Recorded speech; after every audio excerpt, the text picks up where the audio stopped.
రేపు మరోసారి ఎన్డీఏ నేతలు సమావేశం కానున్నారు. దీంతో మరోసారి చంద్రబాబు, పవన్ కళ్యాణ్ ఢిల్లీ వెళ్లనున్నారు.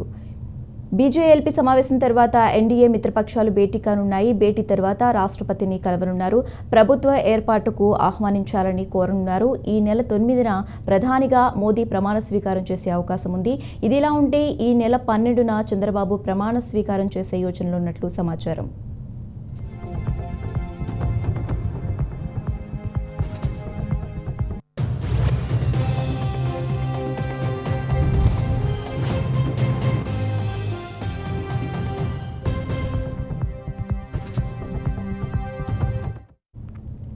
ఇప్పటికే మోదీ నివాసంలో నిన్న ఎన్డీఏ కూటమి నేతల సమావేశం జరిగింది. ప్రభుత్వ ఏర్పాటు సహా పలు కీలక అంశాలపై చర్చించారు.